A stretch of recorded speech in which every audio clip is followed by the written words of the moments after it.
Saya Hilman dari Sekolah Coding. Sekarang kita akan belajar tentang database dengan bahasa program PHP dan jenis database-nya adalah MySQL.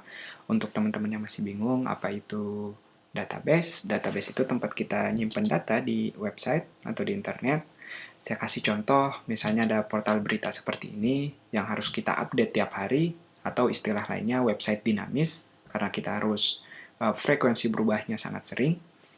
Kita tidak perlu mengganti struktur HTML atau struktur PHP-nya setiap hari untuk memasukkan artikel ini, tapi kita hanya perlu membuat struktur website-nya satu kali, dan sisanya kita lakukan di database untuk memasukkan data-data ini, atau menghapusnya, atau menggantinya, kita bisa lakukan semua dengan database ini.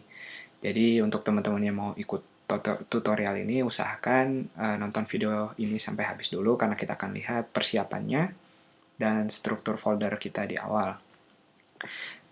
Karena kita mau menggunakan PHP, teman-teman harus install server lokal dulu. Bisa install MEMP ini, silahkan di-download, bisa untuk Windows, bisa juga untuk Mac. Lalu ada lagi, tidak harus dua-duanya, pilih satu, ada XAMPP, bisa untuk Windows, bisa untuk Linux, bisa untuk Mac.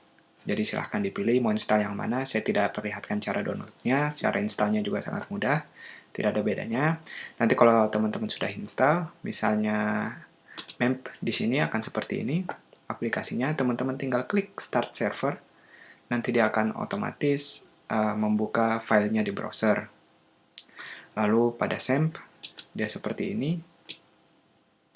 Untuk menjalankannya, teman-teman bisa ke Manage Server, lalu Start All untuk menjalankan semuanya, Apache dan database-nya. Nanti pada browser, kalau dia tidak otomatis dibuka, untuk MEMP, sampai sekarang dia localhost-nya adalah 888, jadi tinggal mengetik seperti ini.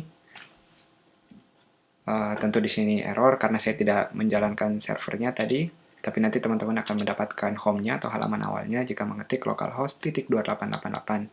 Paling tidak sampai versi yang sekarang ini localhost-nya masih 888. Lalu untuk XAMPP, tinggal ketik localhost saja jika dia tidak otomatis terbuka. Cukup localhost saja. Lalu itu tadi untuk server lokalnya. Untuk bermain dengan database-nya sendiri, kita pakai yang namanya phpMyAdmin atau phpMyAdmin. phpMyAdmin ini seperti GUI atau tampilannya yang bisa dilihat oleh user, yang bisa diklik, tampilannya seperti ini. Jadi kalau mau dibuka pada MEMP, sekali lagi localhost 288/phpMyAdmin. Kalau pada XMPP jelas tinggal localhost langsung /phpMyAdmin. Kita akan tampilannya seperti ini. Bagian sampingnya mungkin teman-teman masih kosong, saya udah ada beberapa database di sini. Di video berikutnya kita akan belajar lebih dalam tentang cara menggunakan phpMyAdmin ini. Sekali lagi ini hanya tampilannya agar kita bisa mengklik dengan mudah, melihat database kita dengan mudah.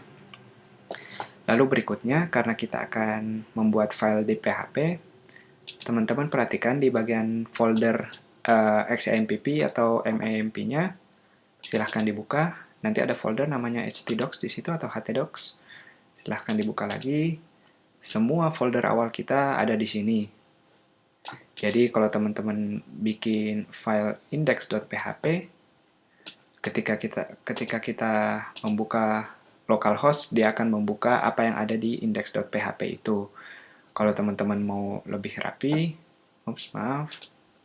kalau teman-teman mau lebih rapi, silahkan taruh di folder. Namanya bebas, misalnya nama foldernya tutorial, lalu bikin semua filenya di sini nanti. Misalnya ada index.php di sini. Nanti cara mengaksesnya, teman-teman tinggal localhost /tutorial tadi, lalu nama filenya. Kalau index.php biasanya otomatis, tapi kalau nama lain silahkan diketik namanya seperti biasa. Itu dia struktur folder kita. Jadi akar folder kita atau root foldernya ada yang namanya di htdocs. Keduanya sama, baik di MMP ataupun XAMPP. Itu dia persiapan awal kita. Di video berikutnya kita akan mulai menyentuh aplikasi phpMyAdmin kita. Semoga jelas, silahkan ditanyakan kalau ada yang kurang jelas. Sampai jumpa di video berikutnya.